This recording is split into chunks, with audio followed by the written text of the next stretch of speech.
muitas questões suscitadas. E aqui a gente também começa com uma pergunta. O verso 13 diz: Deus falando, as vossas palavras foram duras para mim, diz o Senhor. Mas vós dizeis que temos falado contra ti. Vós dizeis, Deus explica a eles, inútil é servir a Deus. Como aqui entre nós, cada vez tem mais gente dizendo que Deus é de uma inutilidade total. E tem gente que não foi embora de todo, mas permanece aqui com essa ausência, com esse vazio de significado, de fé. A gente vê até nos comentários dos cristãos nas redes sociais, é um pessoal, como Jesus diria, uma geração dura, adúltera e perversa, que não crê. E você diz coisas divinas e lindas, e alguns dizem, não sei não, hein? O Caio exagera, mas não inventa. Mas, no máximo, a melhor opinião é dizer que você está exagerando, porque eles perderam a fé. O que alimentou o coração de muitas gerações com alegria, essa geração desconsidera. E dizem, inútil é servir a Deus. Me diga se não é o que você fala no seu coração e até com a sua boca. Vós dizeis que o que nos aproveitou termos cuidado em guardar os mandamentos. Está cheio de gente aqui, gente que me diz isso. Não adianta nada, Caio, obedecer. E aí, por que não adianta nada? Porque eles foram condicionados a pensar que Deus só responde, que Deus só está presente na vida humana se tiver dinheiro rolando, muito dinheiro, muita prosperidade, muita viagem, muito salário, muita poupança, muita grana, muito desejo satisfeito, muitos carros, casas, aí Deus está abençoando, olha como o Senhor tem prosperado o nosso irmão e a nossa irmã. Mas, na realidade, eu não sirvo a Deus para ficar rico. Eu sirvo a Deus porque Deus é Deus. E eu sou dele. E aprendi a ser dele em toda e qualquer circunstância. Tanto sei dele, tendo como não tendo, podendo como não podendo, possuindo como também despossuído. Eu sou dele. E mesmo sem ter nada, tanto faz, eu tudo posso nele, que me fortalece, que me dá ânimo para viver, vontade de ir adiante, que tira o espírito da morte de dentro de mim, que me faz vencer depressões, angústias, tormentas, aflições, com essa resiliência, com essas quilhas que quebram gelo e atravessam esse mundo enrigelado pelo aumento da iniquidade e pela morte quase total do amor. É nesse ambiente que as pessoas começam a dizer de que serve ser de Deus e obedecer os seus mandamentos. Qual é a diferença? Por que eu vou me dedicar a isso se não tem nenhuma garantia de nada especial? É por isso que eu gosto de ir a igrejas que dão garantia de que se eu fizer a coisa X, Y e Z, eu serei visitado por alguma palavra de prosperidade que se materializará. É ou não é? Piada de salão, não, é piada de salão de igreja. Mas vocês confessam isso como se fosse uma verdade. Nós, inútil é servir a Deus, que nos aproveitou termos cuidado em guardar os seus mandamentos e em andar de luto, de cabeça baixa, fingindo aquela humildade piegas que impressiona os bobos. Mas Deus sabe os nossos corações.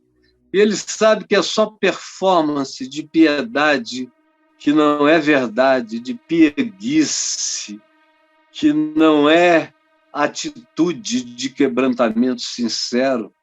E a gente pensa que essas performances, esses estrelatos de maquiagem farisaica, pálida, de jejuns, de aparentes devoções, de devoções mesmo feitas para o consumo público, publicizadas por nós, que isso Deus gosta e diz, que bom, que eles não são tão legais assim, mas todo mundo fica impressionado. Não, Deus quer a verdade do meu coração, por isso a relação de Deus com ateus sinceros é infinitamente melhor do que com crentes mentirosos. A relação de Deus com ateus sinceros é muito melhor do que a relação dele com crentes hipócritas e mentirosos, cheios de barganha e que querem fazer negócios com os céus. Então se prossegue e olha só como se diz. Ora, pois, nós, eles dizem também, você dizendo, Malaquias dizendo o que ele ouvia. E o que ele ouvia era isso e mais.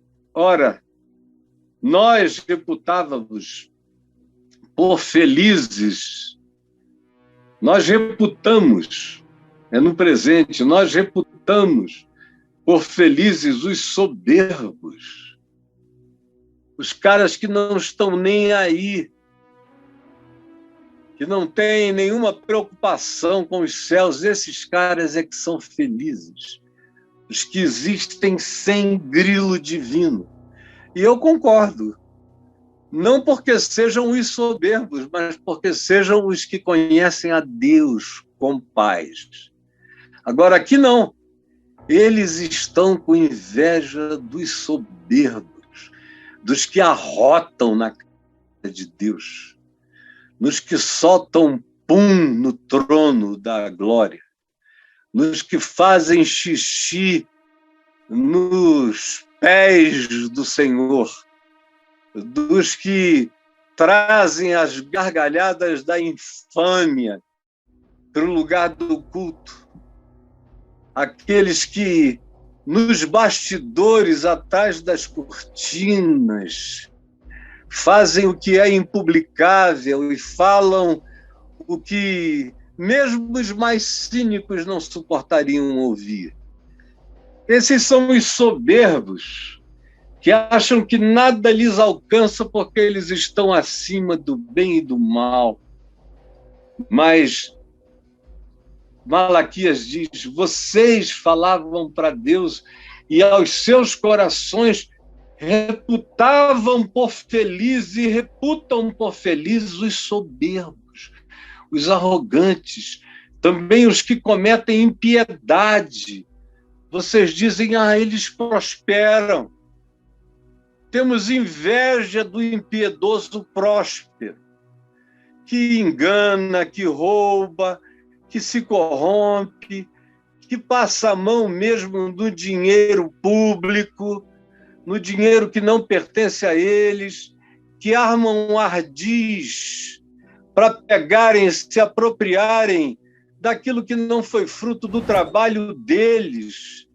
Eles querem que a sua capacidade de influência e as suas promessas mentirosas para aqueles que detêm os poderes os remunerem em grande medida.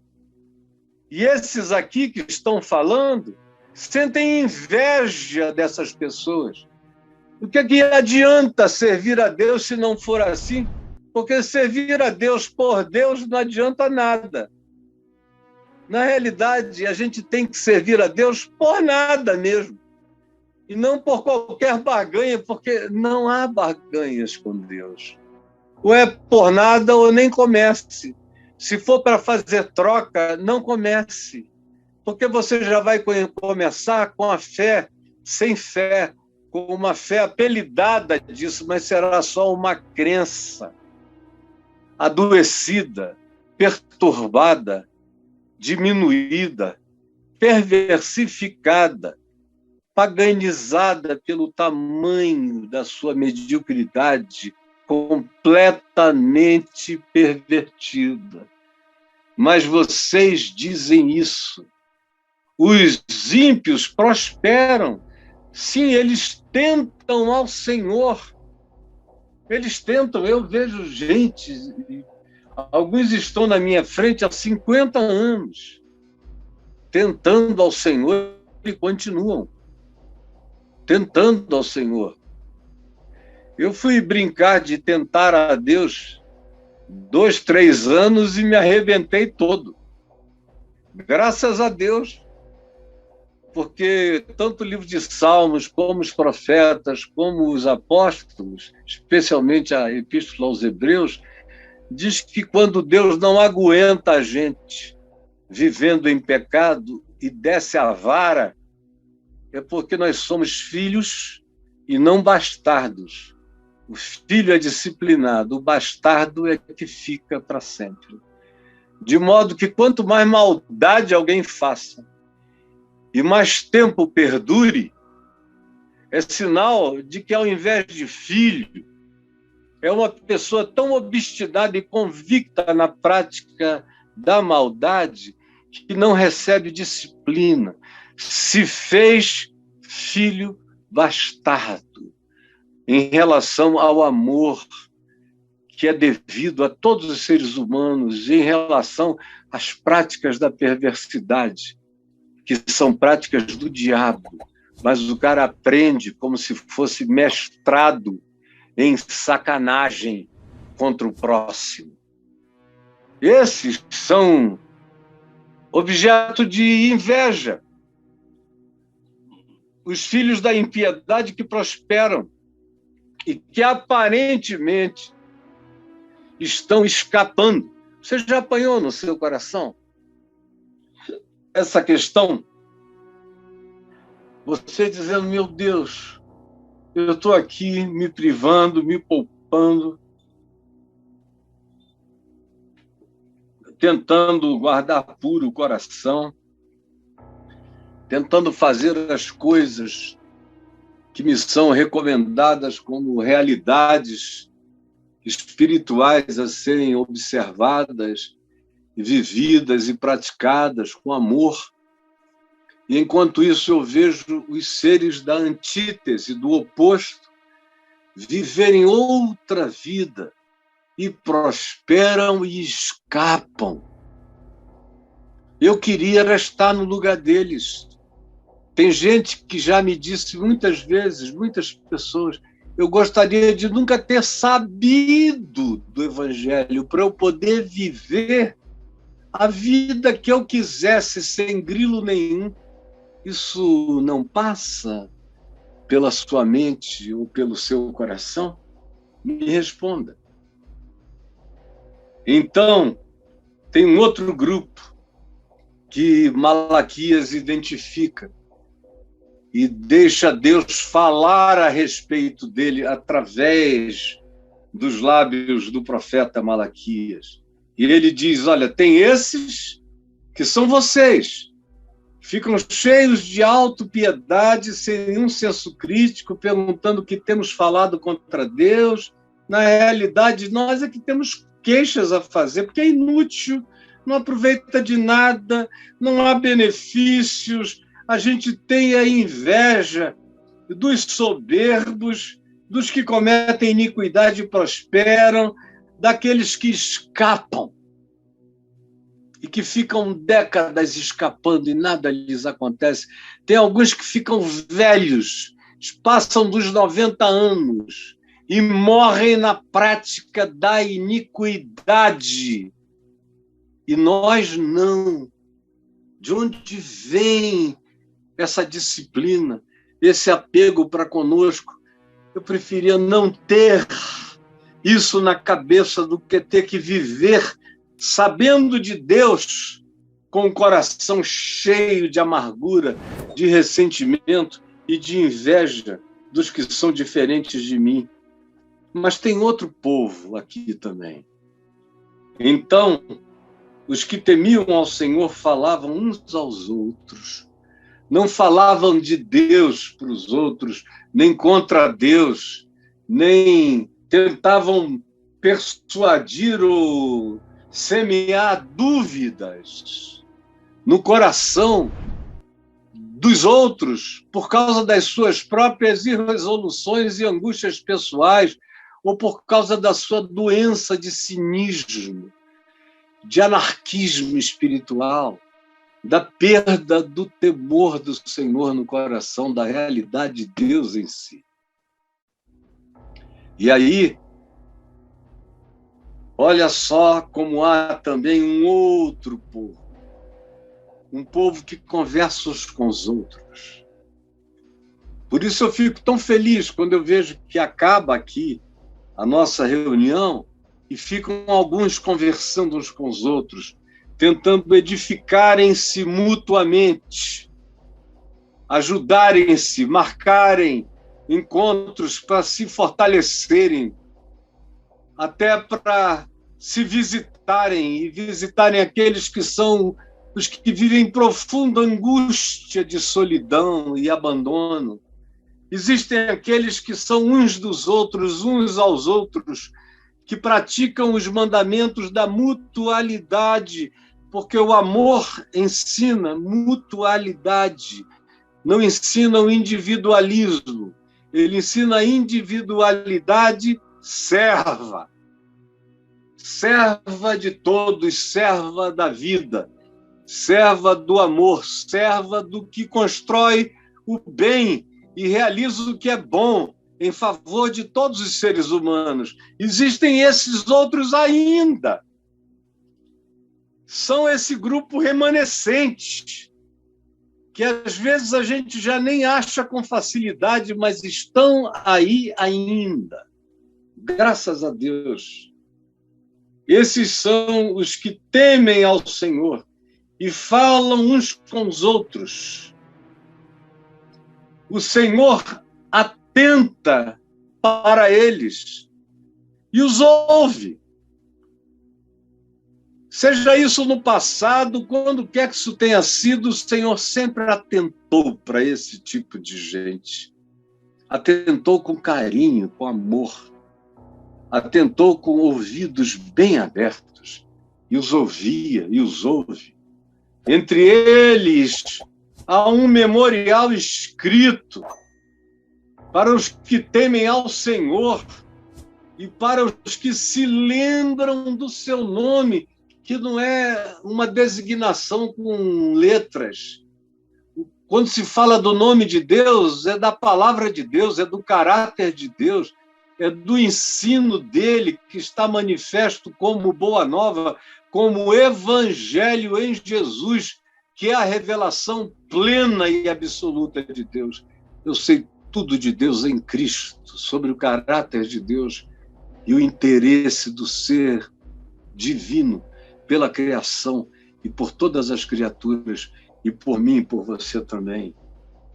Então, se prossegue dizendo: a esse memorial, fazei isto em memória de mim. A vocês que me amam, que me temem, obedeçam, pratiquem o amor, sirvam com alegria, façam isso porque eu sou vivo. Realizem isto como algo escrito dentro do coração, façam em memória de mim, lembrem do meu nome, Em memória de mim vivam, compartilhem o pão, ajudem-se uns aos outros, sejam compassivos e misericordiosos. Se vocês são meus filhos, reflitam o meu caráter.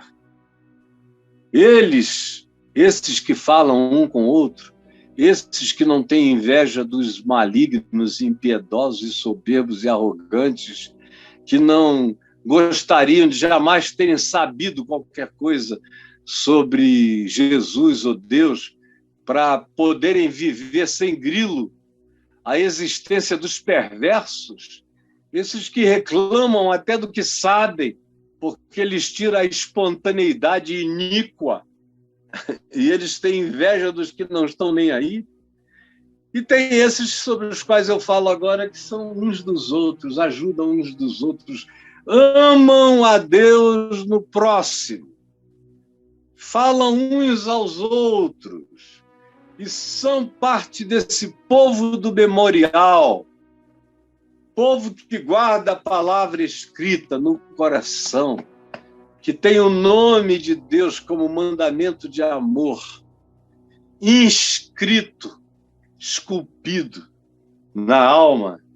Eles, diz o Senhor, preste atenção, esses serão para mim particular tesouro. Eu acho isso maravilhoso, mas o tesouro é divino. E quem me chama de tesouro especial é esse mesmo que denuncia as outras coisas.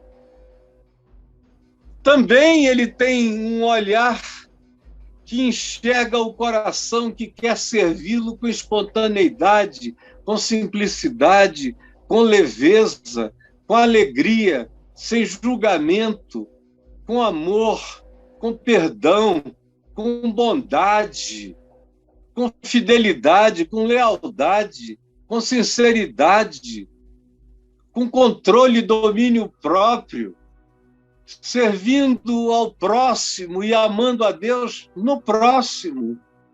Esses se tornam um tesouro especial. Para mim, particular tesouro. Naquele dia que eu preparei, diz o Senhor, eu poupá-los-ei nesse dia de juízo. Eu os pouparei. Como um homem poupa o seu filho, que o ajuda, que o serve.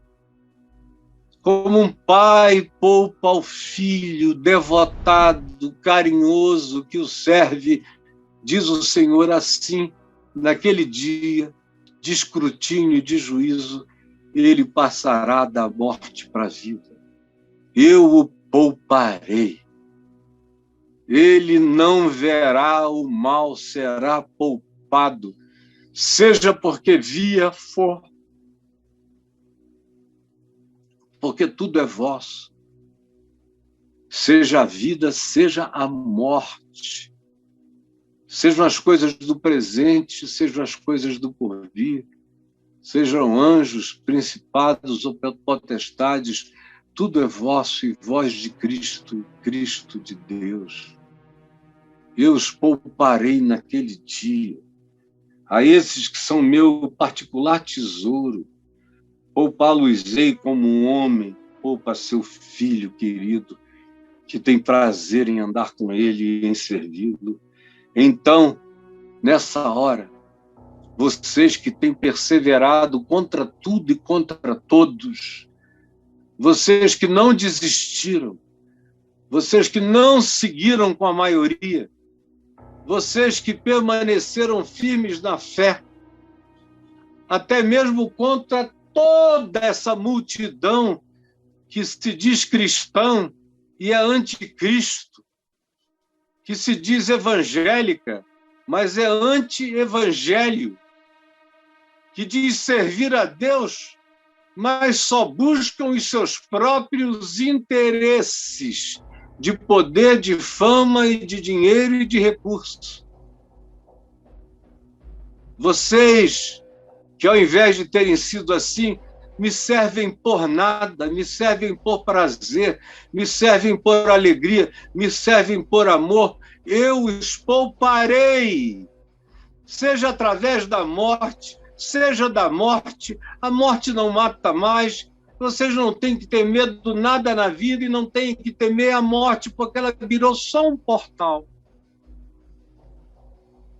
Ela não é a pior coisa, nem de longe, ao contrário. O justo de Isaías 58:7 é levado antes que venha o mal. Isaías 57, versos 1 e 2. O justo é levado antes que venha o mal e entra na paz. Seja através da vida, seja através da morte, eu os pouparei. Então, quando vocês tiverem essa consciência plantada em tudo em vocês, outra vez vocês vão perceber a diferença entre o que é a vida de uma pessoa que anda com Deus e o que é a vida de uma pessoa que se diz de Deus, que fala em Deus o tempo todo, mas carrega essa sujeira perversa no coração. Nesse dia, vocês verão outra vez a diferença entre o justo e o perverso.